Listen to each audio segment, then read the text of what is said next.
मैं डॉक्टर राजेंद्र कुमार, सह आचार्य रसायन विज्ञान, राजकीय कन्या महाविद्यालय चौमू। जैसा कि कल के वीडियो में हमने अध्ययन किया था कि CFT क्या है। यह कक्षा BSc पार्ट 3 के विद्यार्थियों के लिए है। तो इसमें हमने कल CFSE क्रिस्टल फील्ड थ्योरी सिद्धांत क्या है के बारे में अध्ययन किया था। आज हम उसके आगे का पार्ट, जिसमें कि हम CFSE crystal field stabilising energy, crystal क्षेत्र स्थायीकरण ऊर्जा के मान की गणना हम किस प्रकार से करेंगे का अध्ययन करेंगे। तो यहाँ पर मैंने ये लिखा है कि यदि हम सबसे पहले किसी ऑक्टाहेड्रल कॉम्प्लेक्स में इस CFSE के मान की गणना करना चाहते हैं, तो जैसा कि कल अपन ने अध्ययन किया था कि अष्टफल के संकुल यौगिकों में ये जो 5 D कक्षक हैं, इन पांचों D कक्षकों का विभाजन किस प्रकार से होता है। T2G लोअर एनर्जी स्टेट के व EG उच्च ऊर्जा स्तर के कक्षक होते हैं। तो इन कक्षकों में विभाजन के पश्चात इलेक्ट्रॉनों का पुनः वितरण होता है। तो इलेक्ट्रॉनों का पुनः वितरण किस प्रकार से होगा, ये डिपेंड करता है लिगेंड फील्ड स्ट्रेंथ के आधार पर। लिगेंड की सामर्थ्यता क्या है कि वो लिगेंड प्रबल क्षेत्र का लिगेंड है अथवा लिगेंड दुर्बल क्षेत्र का लिगेंड है। तो सबसे पहले हम अष्टफलकीय संकुल यौगिकों में D कक्षकों के विभाजन, क्रिस्टल फील्ड स्प्लिटिंग किस प्रकार से होगी, और उसके बाद में कि वो अगर लिगेंड जो है उसका वो दुर्बल क्षेत्र का हो तो उसमें इलेक्ट्रॉनों का पुनः वितरण किस प्रकार होगा। उसके पश्चात उसमें जो CFSE का मान हम कैसे गणना करेंगे। तो देखिए, सबसे पहले मैं इसके अंतर्गत लेता हूँ, अगर हमारे पास लिगेंड दुर्बल क्षेत्र के हैं, यदि लिगेंड दुर्बल क्षेत्र के हैं तो जब मेटल आयन के संपर्क में लिगेंड के कक्षक आते हैं तो ये जो इस विभाजन होता है उसके अंतर्गत एक कंडीशन लागू हो जाती है इस A के कारण, जो हमने यहाँ लिखा है कि वीक फील्ड लिगेंड के कारण, जिसके अंतर्गत पाई is greater than delta O, कि इसके अंदर पाई का मान, इस स्थिति में पाई का मान ज़्यादा होगा डेल्टा O की तुलना में, ऑक्टाहेड्रल जो केस है उसकी CFSE के मान की तुलना में। तो इसके परिणाम स्वरूप क्या होगा कि 1 इलेक्ट्रॉन यहाँ आएगा, दूसरा यहाँ आएगा, तीसरा यहाँ आएगा। T2G में एक एक करके 3 इलेक्ट्रॉन D3 कॉन्फ़िगरेशन तक इसके अंदर भरे जाएंगे। उसके पश्चात नेक्स्ट 4th इलेक्ट्रॉन आपका यहाँ आएगा, क्योंकि ये कंडीशन लागू हो रही है, इसमें युग्मन ऊर्जा पेयरिंग एनर्जी का मान ज़्यादा है डेल्टा की तुलना में, डेल्टा O की तुलना में। इसमें ऑक्टाहेड्रल केस के लिए ये कंडीशन लागू है, इसलिए ये इलेक्ट्रॉन आपका यहाँ से इसके अंदर अयुग्मित अवस्था में जाएगा, तो ये 4th और उसके बाद में ये 5वां इलेक्ट्रॉन इसमें जाएगा। तो हम इसकी गणना कैसे करेंगे, बिल्कुल सिंपल। एक तो इसको जब भी हम लिखें तो अब इसका जो इलेक्ट्रॉनिक कॉन्फ़िगरेशन होगा क्रिस्टल फील्ड थ्योरी के आधार पर हम हमेशा T2G एंड EG की फॉर्म में लिखेंगे। तो इसमें D1 कॉन्फ़िगरेशन के लिए जो T2G 1 होगा एंड EG इसके अंदर 0 होगा। अब चूंकि यहाँ पर देखिए कि जब एक इलेक्ट्रॉन इसमें भरा जाएगा तो क्या होगा, -0.4 डेल्टा O इसकी वैल्यू है। एक इलेक्ट्रॉन अगर भरेगा तो इस वैल्यू को हम मल्टीप्लाई करेंगे, गुणा करेंगे 1 से। तो 1 से गुणा करेंगे तो इसका मान आ जाएगा -0.4 डेल्टा O, ये इसकी CFSE की वैल्यू होगी। बिल्कुल सिंपल। उसके बाद में हम बात करते हैं T2G 2 एंड देन EG 0, क्योंकि ये 3 तक इसमें लगातार जाएंगे। तो उसके बाद में T2G 3 एंड EG 0।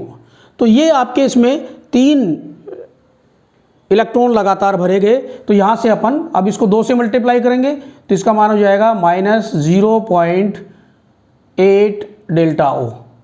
D3 जिसके अंदर T2G3 एंड EG0 है, तो इसके अंदर आपका हो जाएगा -1.2 डेल्टा ओ। ये हमने इसकी वैल्यू यहाँ पर कैलकुलेट कर दी, लिख दी है। उसके पश्चात जो नेक्स्ट इलेक्ट्रॉन होगा उसकी, क्योंकि वीक फील्ड है तो जैसा हमने बताया कि यहाँ पर Eg कक्षकों में वो इलेक्ट्रॉन जाएगा, तो D4 में हो जाएगा आपका electronic configuration T2G3 and Eg1। तो इस T2G3 एंड Eg1 के बाद में क्योंकि इलेक्ट्रॉन इसमें गया है तो इसका मान हो जाएगा -0.6 डेल्टा ओ, क्योंकि यहाँ पर है माइनस में और ये वैल्यू हो जाएगी इसकी प्लस में, तो प्लस इसमें से -1.2 में से -1.2 में से प्लस 0.6 इसमें ऐड करेंगे, तो दोनों के सिंबल अलग अलग हैं, साइन अलग अलग हैं, तो इस केस में ये इसमें से घट जाएगा और घटेगा तो विशेष वैल्यू आएगी -0.6 डेल्टा ओ।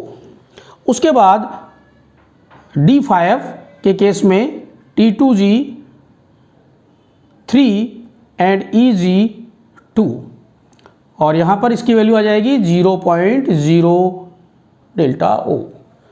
अर्थात D5 के केस में जो CFSC का मान है वो 0 होता है। उसके बाद फिर ये D6 में, तो D6 के अंदर क्या हो जाएगा T2G3 के बाद 4 एंड EG2, तो यहाँ पर 4 होते ही एक -1 इलेक्ट्रॉन और बढ़ गया, तो -0.4 डेल्टा ओ प्लस पाई, क्योंकि एक इसमें जहाँ पर एक कक्षक के अंदर इलेक्ट्रॉनों का युग्मन हो जाएगा, अतः यहाँ पर ये मान हो जाएगा आपका पाई। फिर उसके बाद इसको आगे अपन भरेंगे T2G5 EG2 -0.4 delta O plus 2 पाई। उसके बाद फिर आगे भरेंगे तो D8 के अंदर T2G6 and EG2, T2G6 EG2, तो उसके बाद में फिर यहाँ से ये -0.4 न होके यहाँ पर होगा -0.8, फिर उसके बाद -1.2 डेल्टा ओ प्लस 3 पाई। नेक्स्ट के अंदर D9 में T2G6 एंड EG3, तो इसमें से प्लस का कम हो जाएगा तो 0.6 डेल्टा ओ प्लस 4 पाई। उसके बाद जो लास्ट है आपका D10 कॉन्फ़िगरेशन, उसका T2G6 EG4 और 0.0 डेल्टा ओ प्लस 5 पाई। तो इस प्रकार से हम CFSC के मान की गणना कर सकते हैं कि यदि हमारे पास में जो संकुल यौगिक है वो अष्टफल की हो और उसमें लिगेंड की सिचुएशन वीक फील्ड प्रकार की हो, दुर्बल क्षेत्र का लिगेंड हो, तो हम CFSC के मान की गणना कर सकते हैं। अब हम बात करते हैं उसके बाद में कि यदि हमारे पास में सिचुएशन अलग हो, यानी कि लिगेंड जो है आपका B की स्ट्रॉन्ग फील्ड लिगेंड हो, यदि लिगेंड की प्रकृति उसकी प्रकृति प्रबल क्षेत्र की हो, तब CFSC के मान की गणना हम कैसे करेंगे? बिल्कुल सिंपल इसमें भी कि यहाँ से देखिए D3 कॉन्फ़िगरेशन तक आपका जो कॉन्फ़िगरेशन होगा T2G3 एंड EG0 होगा और उसके CFSC का मान -1.2 डेल्टा ओ ही होगा। यहाँ तक कोई दिक्कत नहीं इसके अंदर। ये जो आपने निकाला यहाँ तक, तीनों इलेक्ट्रॉन आपके सबसे पहले किस में जाएंगे? 1 बाई 1 करके 1, 2 एंड 3 इसमें जाएंगे। तो सबसे पहले CFSC का मान आ जाएगा D1 के लिए, फिर D2 के लिए, फिर D3 के लिए। तो T2G1 EG0, T2G2 and EG0। तो इस केस में -0.4 डेल्टा ओ फिर -0.8 डेल्टा ओ, और तीसरे में हो गया आपका -1.2 डेल्टा ओ। अब आपका फोर्थ इलेक्ट्रॉन जो होगा वो, क्योंकि ये आपका प्रबल क्षेत्र का लिगेंड है, तो प्रबल क्षेत्र के लिगेंड की कंडीशन लागू होती है इसके अंतर्गत कि delta O is greater than pi. ये सिचुएशन कंडीशन इसके लिए लागू होती है जब आपका प्रबल क्षेत्र हो। तो प्रबल क्षेत्र के अंदर जब इलेक्ट्रॉन 3 भरे गए इसके अंदर 1 2 3, चौथा इलेक्ट्रॉन कहाँ जाएगा? चौथा इलेक्ट्रॉन यहीं आएगा, क्योंकि ये जो अंतराल है ऊर्जा का अंतराल वो ज़्यादा हो जाएगा। किसका? स्प्लिटिंग होगी तो T2G एंड EG कक्षकों में ऊर्जा का अंतराल ज़्यादा होगा। ज़्यादा होने के परिणाम स्वरूप डेल्टा ओ का मान ज़्यादा होगा, तो इलेक्ट्रॉन जो है आपके ये इस उच्च ऊर्जा स्तर वाले EG कक्षकों में नहीं जा करके पाई यानी कि युग्मन ऊर्जा का मान कम है, अतः पहले ये युग्मित हो जाएंगे। तो D4 के अंदर जो इलेक्ट्रॉनिक कॉन्फ़िगरेशन अपन लिखेंगे ऑक्टाहेड्रल केस में, तो D4 यहाँ पर हो गया आपका T2G4 एंड EG0, और ये वैल्यू होगी -1.6 delta O plus pi D4 के केस में। ठीक इसी प्रकार D5, तो D5 के अंदर T2G5 EG0 -2.0 delta O plus 2 pi, and then D6 electronic configuration T2G6 and EG0, तो T2G6 EG0 के बाद में आपका आ गया -2.4 डेल्टा ओ प्लस 3 पाई। उसके बाद नेक्स्ट में क्या होगा? बिल्कुल सिंपल, ये आपके कंप्लीट T2G भर गए, तो D7 कॉन्फ़िगरेशन के अंतर्गत आपका आएगा T2G6 EG1, एक इलेक्ट्रॉन इसमें जाएगा, तो आपका एक इलेक्ट्रॉन उसमें जाते ही हो जाएगा -1 इसमें से आप माइनस करेंगे तो 1.8 डेल्टा ओ प्लस 3 पाई, एक इलेक्ट्रॉन उसमें चला गया, चूँकि प्लस में आ रहा है 0.6, तो अपन जब इसको सोल्व करेंगे तो ये वैल्यू आएगी। उसके बाद T2G D7 के केस में T2G6 एंड EG2 ये भी अयुग्मित रहेगा, इसलिए इसमें से एक इलेक्ट्रॉन आपका आ जाएगा -1.2 डेल्टा ओ प्लस 3 पाई। D8 कॉन्फ़िगरेशन के अंतर्गत इन केस ऑफ D8, तो D8 के अंदर T2G6 एंड EG3, तो एक इलेक्ट्रॉन यहाँ पर युग्मित हो गया, युग्मित होते ही ये वैल्यू आपकी फिर हो गई 0.6 डेल्टा ओ प्लस 4 पाई, और लास्ट में हम 6 7 जो 8 है आपका वो यहाँ पर आ गया। उसके बाद ये हो गया D4 D5 D6 D7, और ये हो गया D8, ये है आपका D9, और लास्ट के अंदर हो गया D10। तो D10 के अंदर T2G6 एंड EG4, तो -0.0 डेल्टा ओ प्लस 5 पाई। तो इस प्रकार से हम ऑक्टाहेड्रल केस में प्रबल क्षेत्र के लिगेंड की उपस्थिति में CFSE के मान की गणना कर सकते हैं। अब यहाँ पर हम सबसे पहले कि चुंबकीय गुण की व्याख्या भी हम इनके आधार पर कर सकते हैं।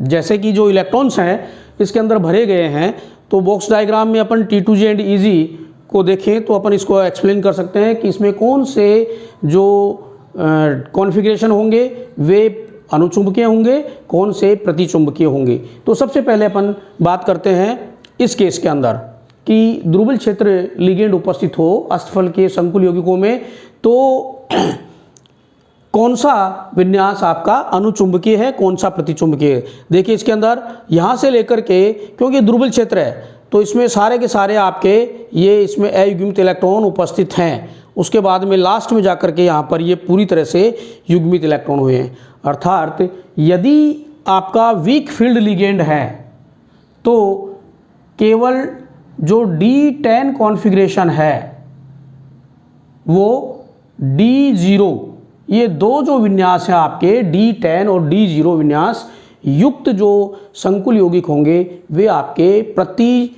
चुंबकीय होंगे, क्योंकि इनके पास में अयुग्मित इलेक्ट्रॉन नहीं पाए जाते हैं। शेष अन्य सारे जो संकुल आयन होंगे, सारे जो विन्यास युक्त संकुल आयन होंगे, वे सारे के सारे आपके अनुचुंबकीय पैरामैग्नेटिक प्रकृति के होंगे, क्योंकि उनमें अयुग्मित इलेक्ट्रॉन उपस्थित होते हैं। ठीक इसी प्रकार यदि इसको आप बताएंगे तो निश्चित रूप से T2G एंड EG की फॉर्म में बताएंगे। तो यहाँ पर D10 जो कॉन्फ़िगरेशन है उसके अंदर T2G 6 एंड EG 4 है। इसके अंदर T2G 0 एंड EG 0 है D0 कॉन्फ़िगरेशन में। तो ये दो आपके दुर्बल क्षेत्र की स्थिति के अंदर प्रतिचुंबकीय प्रकार के होंगे और अन्य सभी अनुचुंबकीय प्रकार के होंगे। अब हम बात करें स्ट्रॉन्ग फील्ड के केस में कि यदि लिगेंड आपका प्रबल क्षेत्र का है तो कौन से विन्यास युक्त संकुल यौगिक आपके अनुचुंबकीय होंगे, कौन से आपके प्रतिचुंबकीय होंगे। तो यहाँ बिल्कुल हम देख रहे हैं कि D3, D4, D5 and D6।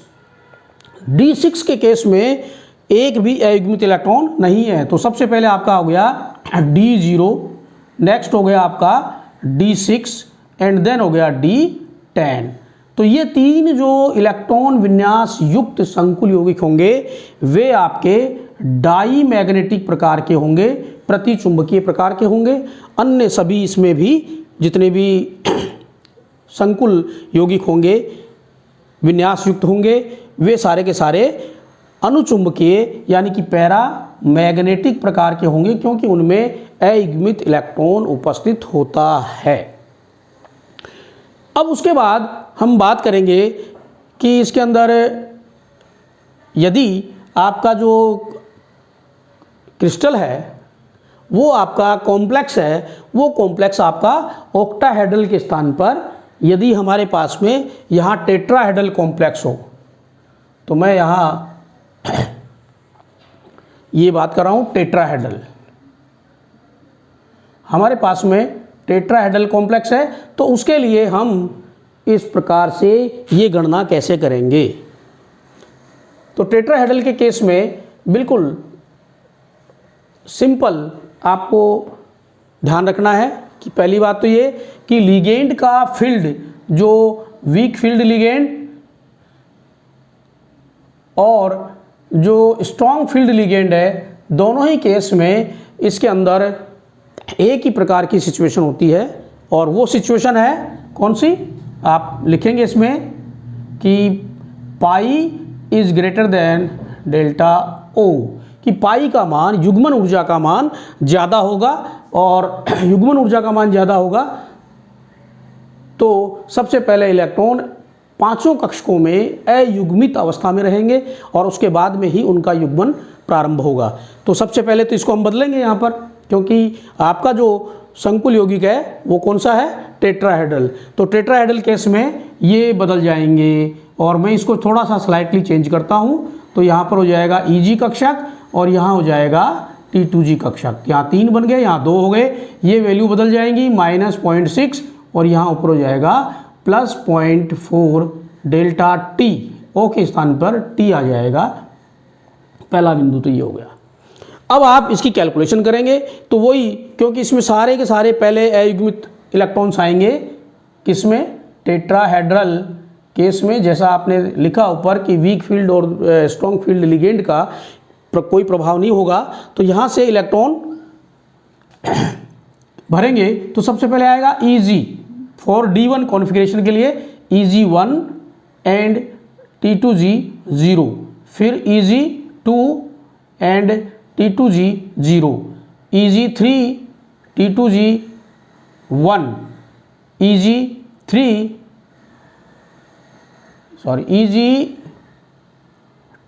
and T2G, EG3 and T2G 2, EG4, EG3 नहीं होगा इसके अंतर्गत, EG2 T2G 1, EG2 T2G 2, EG2 and T2G 3, यानी कि D5 तक आपके ये सेम इसी प्रकार से चले हैं कि T2G के अंदर सारे एक एक इलेक्ट्रॉन, इसके अंतर्गत हमने एक एक इलेक्ट्रॉन इसमें भरे हैं।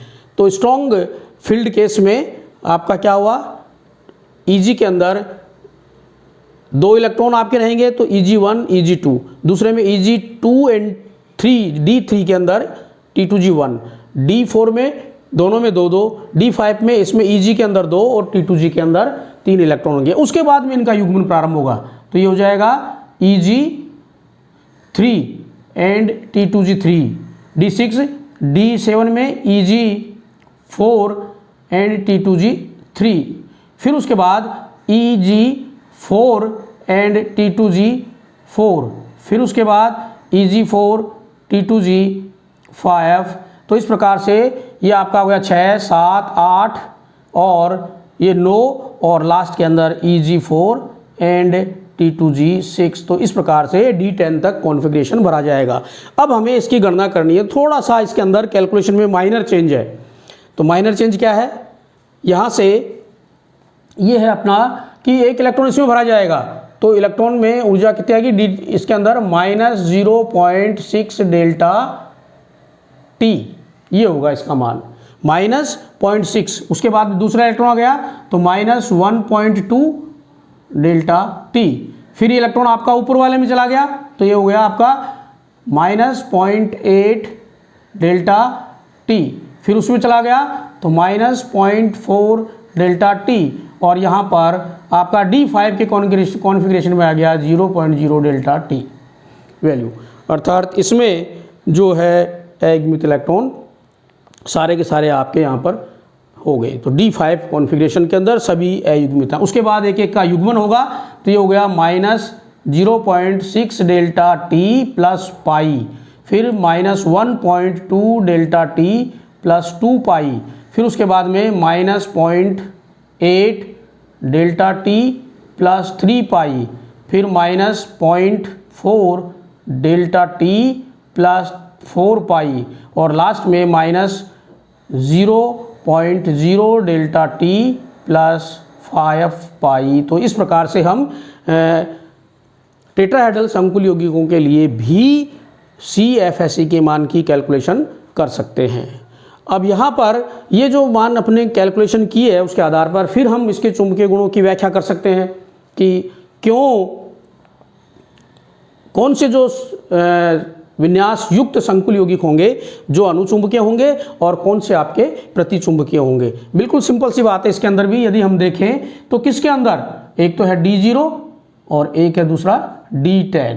ये दो विन्यास युक्त जो संकुल यौगिक होंगे टेट्राहेड्रल संकुल यौगिक में, वे आपके क्या होंगे, डाई मैग्नेटिक होंगे, डाई मैग्नेटिक इन नेचर होंगे। बाकी से सारे के सारे रिमेनिंग क्या होंगे, वो D1 से लेकर के D9 तक के पैरामैग्नेटिक संकुल आयन होंगे।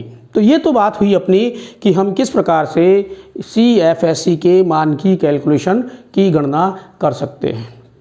यहाँ पर एक बिंदु आपको और समझना है, ये जो आपका है ऑक्टाहेड्रल का केस, जिसके अंदर हमने दो प्रकार से स्प्लिटिंग बताई है कि इसके अंदर कंडीशन अलग होगी, इसमें कंडीशन अलग होगी। तो इसके बारे में अपन एक बार फिर यहाँ चर्चा करते हैं। स्ट्रॉन्ग फील्ड और जो वीक फील्ड लिगेंड थे आपके इन केस ऑफ ऑक्टाहेड्रल। तो ऑक्टाहेड्रल संकुल यौगिकों में दो बातें हमने बताई ये वाली, तो यहाँ से एक बार अपन दोनों को पढ़ते हैं कि ये इस प्रकार से क्यों होता है और क्या VBT के अंदर कौन सा बिंदु था जो इसके आधार पर हम समझा सकते हैं। देखिए यहाँ पर यदि लिगेंड अपना वीक फील्ड लिगेंड है तो आपके पास में कंडीशन 1 लागू होती है, और ये अपन ने लिखी थी, वहाँ भी लिखी है कि pi is greater than delta O। In case of octahedral की बात कर रहे हैं अपन। और यदि लिगेंड आपका स्ट्रॉन्ग फील्ड लिगेंड है तो अपने पास में कंडीशन लागू होती है नंबर 2 कि delta O is greater than pi. ऐसा क्यों होता है ये अपने को समझना है कि इसके अंदर दुर्बल क्षेत्र लिगेंड के अंदर डेल्टा O का मान पाई की तुलना में कम क्यों होता है, और स्ट्रॉन्ग फील्ड लिगेंड की उपस्थिति में पाई का मान की तुलना में डेल्टा ओ का मान ज़्यादा क्यों होता है? बिल्कुल सिंपल, हमने ये पढ़ा है कि CFT का मेन कॉन्सेप्ट क्या है।